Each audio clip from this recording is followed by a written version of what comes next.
2020, I was in a pretty gnarly situation with another doctor in another office, and Dr. Maria Markarian, who is an interventional cardiologist, really came to my rescue. We had already been referring patients back and forth to each other, and she and her office manager came down to see me one day. This was a couple years ago, to really learn what it is I teach my patients, and she was really happy with the program. June of this year, I moved into her office, and what I love about being here is that for every new patient that comes through, they go through a whole round of cardiac testing at what we call their baseline, just to establish if they have any hardening of their arteries or plaque buildup, anywhere inside their plumbing, basically, which she's going to talk to you guys about a little bit more. And then this is repeated annually.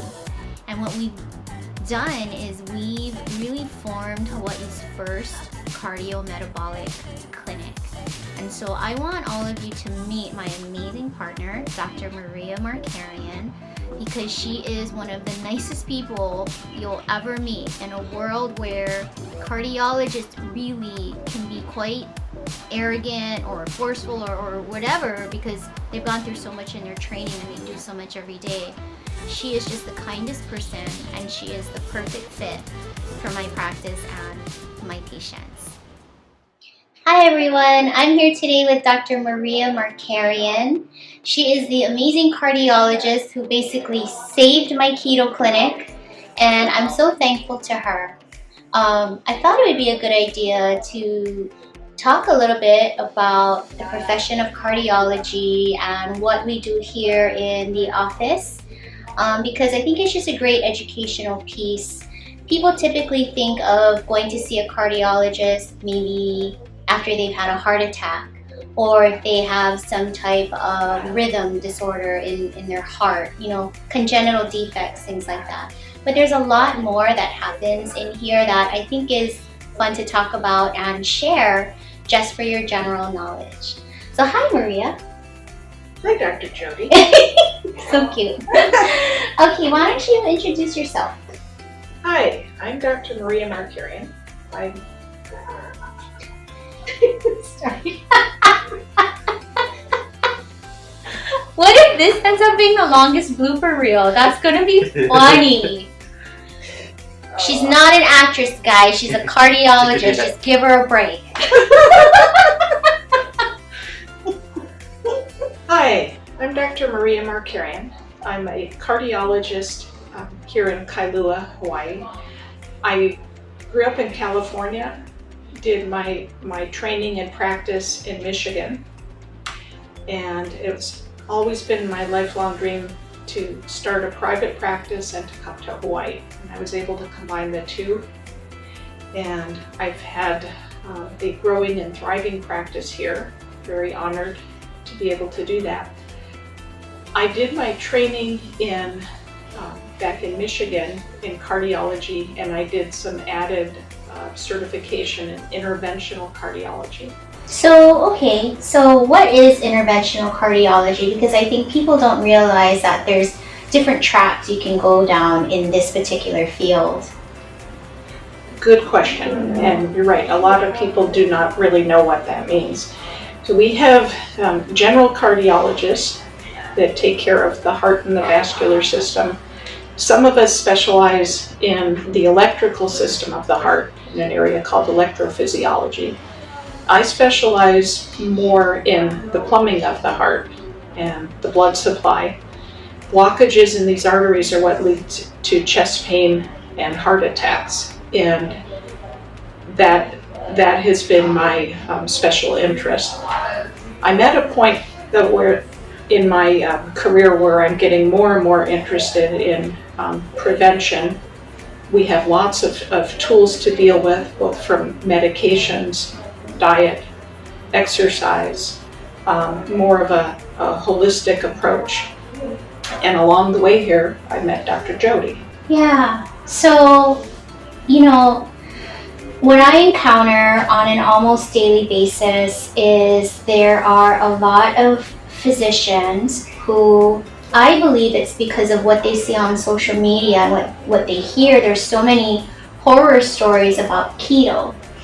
So I remember I came to you 4 years ago, right? And I told you, I'm going to do keto and I'm putting my dad on keto. And I remember your eyes got really big. You're like, oh no. At the time, I thought it would be a good idea to go through a round of cardiac testing, kind of as a baseline before I get started on this crazy journey I was on. And we did that. But I would love to hear what your fears around the keto diet maybe were back then, and maybe if you have some residual fears now about keto, because I bet you share a lot of the same fears and sentiments that many physicians out there do, and it's not your fault. So yeah. Very good questions. Mm-hmm. And I was able to listen to a lecture probably more than 20 years ago, which was Dr. Atkins debating Dr. Ornish. Ooh, okay. And it was fascinating. But all the cardiologists in the room were behind Dr. Ornish, who is from Sausalito, California, and a very stringent, strict, low-fat diet, extremely low-fat, vegetarian type of diet. And Dr. Atkins was kind of there as the pariah, and he gave his lecture, and we were all, everybody in the audience was kind of aghast. And then he showed his numbers. He showed the numbers and the lab results. And we were shocked that he actually showed over time as people worked on weight and with the diet, that lipids actually got better. And he showed diabetes getting better. And that was an eye-opener. And I didn't understand it back then. Mm-hmm. So that was a good outtake from that. However, the type of diet that he was talking about, I think, is what gave keto a bad name in the beginning. Yeah. And there still is kind of a misconception that if somebody says keto is one single diet, and that people are going to be having bacon and cheeseburgers without the bun and say they're on a keto diet. And there is now a lot of people we all look things up on the internet. So they learn things from Dr. Google and from social media and from what they look up. And people do much, much better if they have guidance, supervision, and somebody that is an expert like Dr. Jodi to help them on the journey. So it is, it's my honor and privilege to be able to be affiliated with her program and watch as my patients benefit. Oh, that's so nice. Thank you for that. And you've said a fair number of, we refer patients to each other who need each other's expertise in our individual areas. And you've seen that I get referrals from a lot of different docs in other specialties too for different reasons. I think now that we've combined our talents, it is giving a lot of patients and physicians out there reassurance and confidence that, maybe this keto thing by Dr. Jodi is not as scary as we thought. And to your point, keto is not bacon cheeseburgers and salami and cheese, all of that. I mean, I hope none of my people are eating that way. It's something very different, as you've seen. So walk us through when a patient is referred here, you do their initial appointment. You do like a medical screening, and you basically clear them for keto. What else is some of the testing that is offered in this office, just so we can get like a baseline of where everyone's at in regards to their plumbing? Like you said earlier, I love that, because that's exactly what we look at, is their plumbing. Yeah. Well, in our office here, we're able to do a lot of evaluation that is non-invasive. So no needles, but we were able to do evaluation with echocardiograms, which is ultrasound pictures of the heart muscle, the heart valves. We do stress testing both on the treadmill and stress echoes. We also monitor,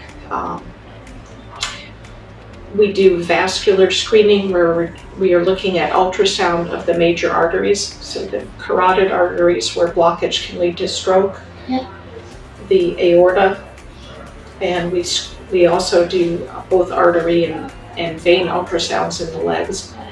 That tells us a lot just from a very easy ultrasound test. We know a lot about the circulation and if plaque is building up. And we also sometimes see regression and can see things get better or know if they're stable. Yeah. Wait, now, as the patients come through here, so what I see in the note is if everything checks out vascularly for them and with their heart, then we're going to follow up with them once a year, right? Just to make sure that there's no new plaque formation or anything like that. That's right. And there's so a lot of our practices and our patients overlap a lot. There's an intersection because both in the practice of cardiology and also people that are looking for a low-carb keto program, we have a lot of patients that are overweight, diabetic, high blood pressure, sleep apnea. Yes. There are a lot of common entities, and those also are all risk factors for heart attack and stroke. And that's where I think we can put our heads together in our practices, and the patients benefit. Yeah, absolutely. Why were you comfortable inviting a keto practitioner into your clinic? Because that was a big business decision. You had to weigh operations, you had to weigh reputation, you had to weigh what are my colleagues going to think about this when they find out, how are the patients going to feel. So what made you pull the trigger on that and feel okay with it? Because that was a big decision for you. That was. Yeah. And when you invited me and my office manager, John, and we came over to your clinic, and we sat down together at the table, like you would if you were meeting a patient for the first time. And I was very impressed. You showed us what you do, that the program customizes and tailors a diet, a program for that particular patient. Right. And there is not just one. There are. Oh no.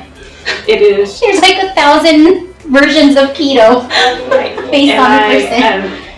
But I did not know that, and I don't think most people know that. Yeah. So when you have somebody is dedicating their life to this, like you are, you've put a lot of time and energy into it, and I've learned that a low-carb keto program can be anything from even vegan or vegetarian all the way to carnivore and numerous iterations in between. Yeah. Good. So I was very impressed. I started referring patients, and I liked what I was seeing. I liked I watched patients' weight come down where they were not able to have an impact before. I saw A1Cs coming down, lipid numbers, blood pressure coming under control, and slowly being able to even wean down some medicines. Which is always nice. Yeah, that's always a huge bonus. I just want to thank you for your time. I want you to know how super appreciative I am that you support what I teach in terms of low carb and keto, and just allow everyone that wants to work with me to come through here and then have the privilege of getting all their testing done and meeting you as well. What does the future hold for Kailua Cardiology? Any plans? Kailua is my home base. Will always be my home here. I am expanding and starting a practice on Maui also, which will be opening up in 22 this next year. Yay, Maui! So we have we've all worked hard and have survived the pandemic. There's an opportunity and lots of patients that need cardiologists and that need Dr. Jodi on Maui. So we will be starting over there in Pukalani, upcountry Maui, 22. More to follow. Yay! Thank you so much for your time.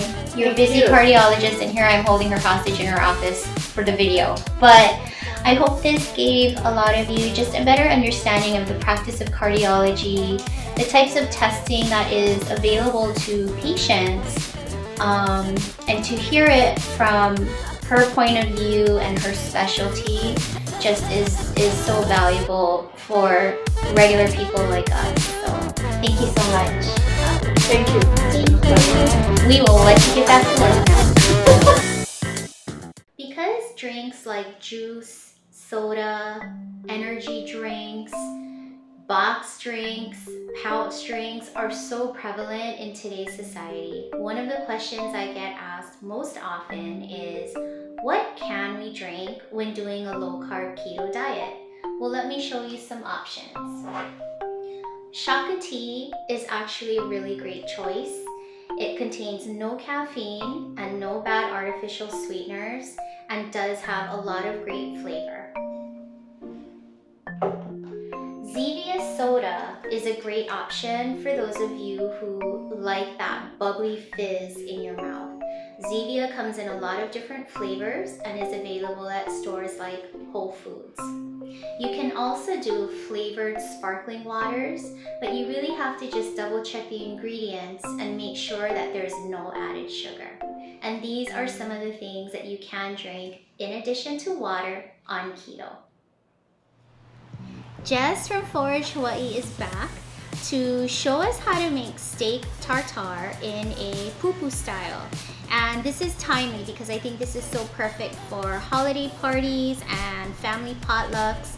And it really was easy and so delicious that even our cameraman had his fill. So take a watch and enjoy. And today we're going to be making some steak tartare. Yum. I've never made this in my home before, so this is exciting. Yes. I love eating meat raw, but I don't want to have the risk of foodborne illness. The risk of foodborne illness is higher in older folks and kids. So it's also a good idea maybe to plan around that. Yeah. One of the reasons that you get foodborne illnesses with meat is because the bacteria on the outside of the meat doesn't get cooked. So the bacteria is generally non-penetrating, so it can't get through that muscle meat, especially if it's fresh. So we pretty much just have to kill any kind of potential bacteria on the outside, and then we can eat on what's on the inside rare, which is why you can get a rare steak, but not a rare hamburger.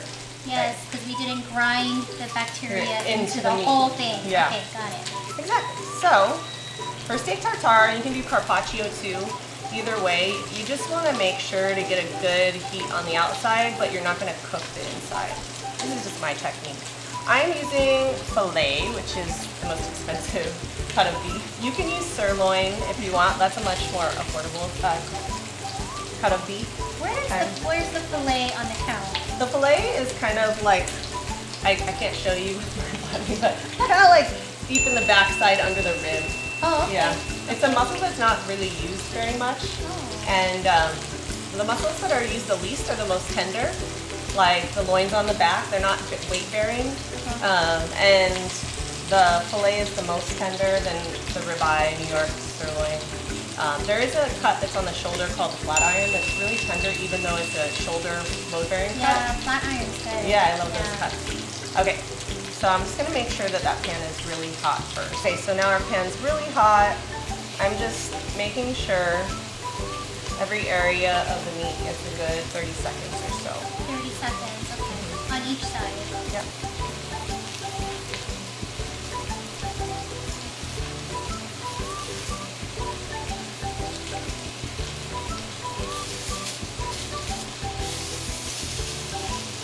And if you wanted to be really careful, you know, anything that touches your raw meat shouldn't touch the meat again, right? This idea of cross-contamination, it's a little tricky. Yeah, But, true. you know, we could use a fork to grab it. I have one here. This one. I just try and make sure that any bacteria that could potentially touch any part of the cooked meat we're just going to eliminate that. I'm being extra careful. Yeah. This is just going above and beyond, you know, like you'd probably be okay either way, but it's better play it safe. Yeah. This meat is from really great sources that take really good care of their animals, that process it in a really safe way, so I feel pretty trusting and safe. But there's always going to be a risk to eating raw meat, so Happy cows. eat it This your one is from own risk. which ranch? This is from Double D Ranch in Laupahoehoe on the Big Island. Double D? Double D, yeah. They're the ones that do the chicken too? They do some pork and lamb. The lamb that we have, okay. yep.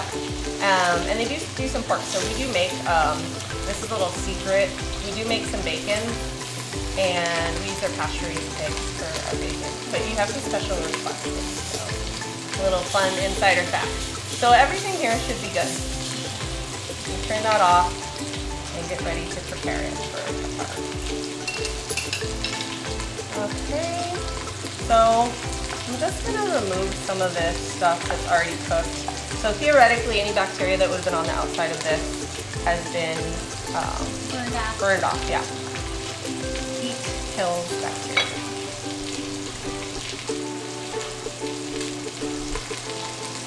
Tartare is just really finely diced raw meat. It's usually mixed with capers, shallots, and lemon zest. I was thinking we could put some of your aioli on this too. Okay. Yeah. So I've already pre-mixed this. This is just cut up capers. I put some red onions that I got from this wonderful farm that I love, and located in Waimanalo, and lemon zest. This is really simple. It smells good. It's a really simple recipe. And I love capers. You can do whatever. You could just do salt if you wanted. And that would be fun too. And actually, we will probably need a little extra salt if you have.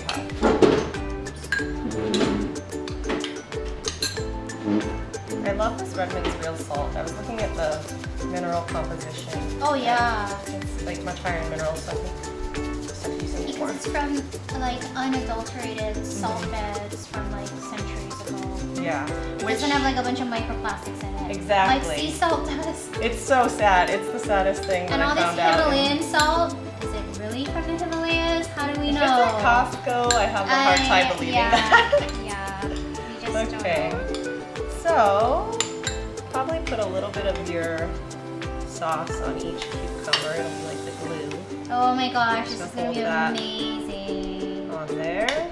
And that was like not even hard. Easy, yeah, so easy. The hard part's gonna be making sure it stays in a perfect little ball. That's easy. Nice. And something like this, I feel like you get a lot of satisfaction out of. You know, if your meal has some kind of complexity and you take some time to Heck yeah, like this prepare is some it. Martha Stewart stuff right here, you know? Yeah. So you said this is Martha. capers, shallots, lemon zest. Mm-hmm. Garlic? Yes or no? No, but you can No. put garlic. Okay. Yeah. And then the Redmond salt. Okay. Wow. And how fancy, even though it took us like less than 10 minutes. That is super fancy. Okay. Ha! You guys see this? This looks amazing. And actually, I think a little bit of black pepper on there just to top would be great. I usually have a little pepper grinder. That looks so yummy. Oh, that's a pretty picture. Okay, ready? Cheers. Cheers. Yay. Dude, The lemon zest. so good. That is really good. You can totally taste the So easy. caper, the lemon, the salt. Yeah. Your aioli makes it really nice too because this doesn't have a lot of fat. So No. without the aioli, you could drizzle olive oil on it too, which would be really good. Ooh, that'd be good too. Try one, Royce. Try one, cameraman Royce. So good. Okay. Cheers. Double cheers, triple cheers. Cheers. Mm. Oh yeah. I want a little extra on the salt, but I love salt. and actually, I like that with cucumber better than bread. I'm like all about cucumber